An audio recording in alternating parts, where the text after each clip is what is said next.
Si faire de la région de Koulikoro un centre de rayonnement du numérique pour le développement agricole était une promesse, celle-ci devient une réalité. La promesse a été faite par le ministre de la tutelle lors de la deuxième édition du Salon du numérique tenu en novembre 2021. Cette initiative se concrétise à travers un atelier de réflexion pour la création du pôle numérique agricole du Mali qui a eu lieu du 28 février au 2 mars 2022 à Koulikoro. Un atelier organisé par le projet Intervention en renforcement des capacités IRC du programme INABEL qui tient depuis 2 ans la foire du numérique à Koulikoro. La foire numérique instituée dans la région de Koulikoro constitue une occasion originale et exceptionnelle pour l'expression des talents des jeunes femmes et hommes, pour l'engagement productif des producteurs et productrices qui investissent résolument dans le développement de l'économie numérique.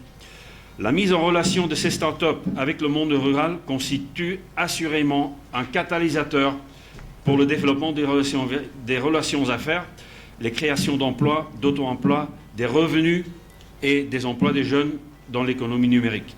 Il y a moins de 3 mois, lors de la clôture de la 2e édition du Salon du numérique, l'équipe gouvernementale ici présente a tenu la promesse de faire de Koulikoro le pôle numérique agricole du Mali.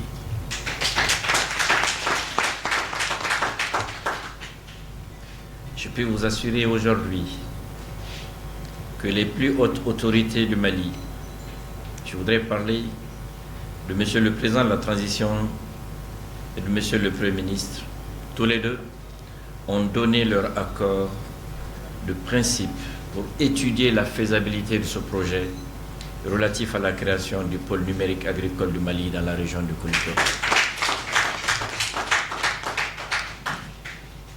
La diligence avec laquelle la question a été traitée, diligence, s'il faut le spécifier, qui est la marque du gouvernement de la transition, est la parfaite démonstration de l'intérêt que les plus hautes autorités de la transition accordent au secteur du numérique en général et les solutions à application numérique des secteurs du développement rural en particulier. La concrétisation de ce projet de pôle numérique agricole est une consécration et un tremplin pour l'avenir de l'agriculture et permettra de relever les défis de l'emploi au Mali. Le pôle numérique agricole sera un puissant levier de l'augmentation de la production et de la productivité agricole à travers la génération de technologies adaptées et efficaces permettant de relever les défis.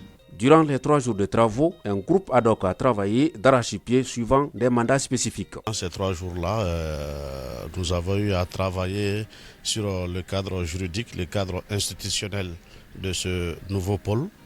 Également, nous avons travaillé sur les dispositifs techniques et technologiques qu'il faut mettre en place pour la réalisation de ce pôle et également les mécanismes de financement parce que c'est un pôle qui va coûter beaucoup d'argent. Pour cela, il faut mettre en place un mécanisme de financement. Après 3 jours d'intenses activités, les conclusions des groupes de travail ont été présentées en séance plénière pour permettre aux participants de porter des premières corrections aux documents provisoires. 70% de la population vient du monde rural.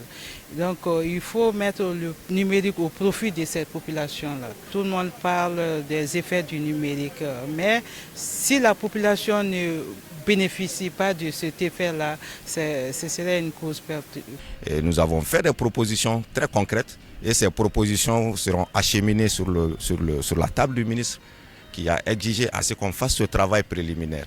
Et le comité ad hoc va pouvoir habiller toutes ces propositions-là et faire en sorte que tout ce que nous avons pris comme résolution au niveau de cet atelier soit vraiment une réalité. La foire du numérique qui a généré l'initiative de la création du pôle numérique du Mali à Koulikoro a été également à la source de plusieurs engagements en termes de contrats de travail entre les startups et d'autres secteurs d'activité au-delà de cet atelier de création de pôle numérique agricole. À Koulikoro ici, il y a un quartier, je pense le quartier Souban si je ne me trompe, voilà, où on devait effectuer une cartographie numérique à partir d'imagerie par drone pour les permettre de voir qu'est-ce qu'il y a lieu de faire aujourd'hui comme aménagement et qu'est-ce qu'il y a lieu de faire aujourd'hui comme action qui puisse en tout cas permettre ou faciliter aux populations de vivre dans un environnement beaucoup plus zen. D'habitude, quand les startups font les solutions, elles partent d'un problème, elles essaient de le résoudre. Mais souvent, il manque d'adéquation des solutions avec les réalités du terrain. Donc la foire du numérique a permis de faire cette mise en relation. Premier point. Et tout ça avec le soutien, le financement des Nabel. Ensuite, il y a eu une mise en relation entre différents acteurs. Il y a eu, par exemple, la start-up Bimoussou qui a eu un partenariat avec une coopérative de production de lait. Il y a eu la start-up Millennium Technology qui a eu un partenariat avec Enabel. Il y a eu l'Enali qui a eu la chance de rencontrer ici la Banque nationale pour le développement, développement agricole, donc BNDA, avec lequel l'Enali a signé un contrat qui permettra de faire l'éducation financière en langue locale et à diffuser sur les plateformes de l'Enali et autres. Après l'étape de Koulikoro, le document provisoire suivra d'autres traitements de correction avant d'atteindre le bureau du ministre de la tutelle. À cet effet, un calendrier de suivi a été élaboré pour diligenter cette correction avant la mise à disposition du document au ministre de la Communication prévu pour la première décade du mois d'avril 2022.